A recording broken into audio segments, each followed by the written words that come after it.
নমস্কার বন্ধুরা, জ্যোতি চ্যানেলে তোমাদের স্বাগত। তো আজকে আমি বানাচ্ছি ধনেপাতার আচার। তো ধনেপাতার আচারটা এত সুন্দর খেতে, টেস্ট হয় অসাধারণ বন্ধুরা, বলে বোঝাতে পারবো না। এটা একবার অবশ্যই ট্রাই করে দেখবেন বাড়িতে। তো এটা আপনারা 1 মাসের জন্য স্টক করেও রাখতে পারবেন। তো প্রথমে নিয়েছি আমি ধনেপাতা, তো এটা আমি ছোট ছোট করে কেটে নেব। তো বন্ধুরা, ভালো লাগলে অবশ্যই একটা লাইক, শেয়ার এবং কমেন্ট করে জানাবেন কিন্তু। তো প্রথমে আমি ধনেপাতাগুলো কেটে নিয়েছি, তারপর এটা ভালো করে পরিষ্কার করে ধুয়ে নেব। এটার মধ্যে বালি থাকে, তাই আমি ভালো করে পরিষ্কার করে এটা ধুয়ে নিচ্ছি, তারপর জল ঝরতে দিয়ে দেবো।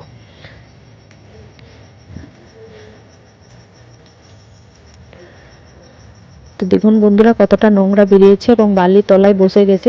আমি খুব ভালো করে ধুয়ে নিয়েছি। এবার আমি এটার জন্য জল ঝরতে দিয়ে রেখে দেবো কিছুক্ষণের জন্য। জলটা যেন পুরোটা ভালোভাবে ঝরে যায়। তো এখানে তলে আমি একটা থালার ওপরে দিয়ে দিয়েছি জলটা ঝরতে। আর এদিকে আমি কড়াইয়ের মধ্যে দিয়ে দিচ্ছি 1 চামচ মেথি আর 1 চামচ কালো সর্ষে। এটা আমি খুব ভালো করে ভেজে নেব। এটার মধ্যে খুব সুন্দর একটা গন্ধ বেরোবে, তারপর আমি এটা নামিয়ে নেব। দেখুন ভাজা হয়ে গেছে। এবার আমি এটা নামিয়ে নিচ্ছি, ঠান্ডা করে নিচ্ছি। তারপর এই দেখুন ধনেপাতার জলটা ঝরে গেছে। তো আমি পুরোপুরি জলটা যেন শুকিয়ে যায়, তার জন্য আমি একটা কাপড়ের মধ্যে ধনেপাতাটা পুরো শুকোতে দিয়ে দিই। আর এখানে নিয়েছি আমি তেঁতুলটা আমি ভিজতে দিয়ে দেবো, এটা একটু ভিজুক। তারপর কিছুক্ষণ পর আমি দেখি ধনেপাতাটা পুরো জলটা শুকিয়ে গেছে। তাও কিছুটা যদিও আছে অল্প একটু, তাও আমি কড়াইয়ে দিয়ে এটা আরও শুকিয়ে নেব। আর একটু নরমও করে নেব কড়াইয়ের মধ্যে। এরকমভাবে ধনেপাতাটাও নরম হয়ে যাবে আর জলটাও শুকিয়ে যাবে, যেটুকুনি জল বাকি আছে। তো এরকমভাবে দেখুন পুরোটাই শুকিয়ে নিয়েছি। এবার আমি এটা থালের মধ্যে ঢেলে নিলাম।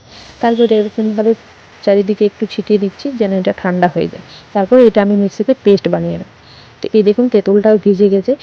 তো তেঁতুলটার শাঁসটা আমি নেব, তারপর আমি বীজগুলো ফেলে দেবো। তো এই দেখুন পুরো চটকে চটকে আমি তেঁতুলের শাঁসটা বের করে নিচ্ছি। তারপর তেঁতুলের আটিগুলো ফেলে দেব। এই দেখুন, দেখুন কতটা শাঁস বেরিয়েছে। এবার আমি চলে যাবো কড়াইয়ের দিকে। তো কড়াইয়ে প্রথমে দিয়ে দেবো আমি সরষের তেল। তারপর এর মধ্যে দিয়ে দেবো 4-5টা শুকনো লঙ্কা দুভাগ করে নিয়েছি।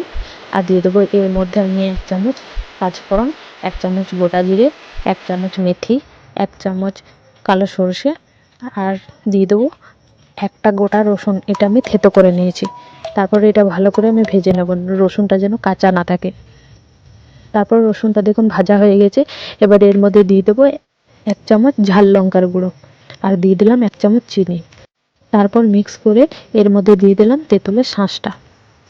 তারপর বেশ খানিকক্ষণ এটা আমি তেঁতুলটা কষে নেব, যেন তেঁতুলের পুরো গন্ধটা না বেরোয়, কাঁচা গন্ধটা। তারপরে এই দেখুন এটা করতে করতে বেশ খানিকক্ষণ বলতে 5 থেকে 6 মিনিট মতন আমি মিডিয়াম ফ্লেমে করব। তারপর দেখুন এটার মধ্যে থেকে তেল বেরিয়ে আসবে। তখন আমি এই ধনেপাতা দেখুন বেটে নিয়েছি, এই ধনেপাতাটা আমি ওর মধ্যে দিয়ে দেবো। এই দেখুন তেল বেরিয়ে এসেছে কত সুন্দর। আমি এবার দিয়ে দিচ্ছি ধনেপাতা পেস্টটা। দিয়েই কিন্তু আমি গ্যাসটা সঙ্গে সঙ্গে বন্ধ করে দিচ্ছি। গ্যাসটা বন্ধ করে দেওয়ার পর এটা আমি মিক্স করে নেব, খুব ভালো করে মিক্স করে নেব। মিক্স করা হয়ে গেছে। মেথি আর সর্ষে যেটা ভেজে গুঁড়ো করেছিলাম ওইটা দিয়ে দিলাম 1 থেকে 1.5 চামচ মতো। এটা ভালোভাবে মিক্স করে নেব।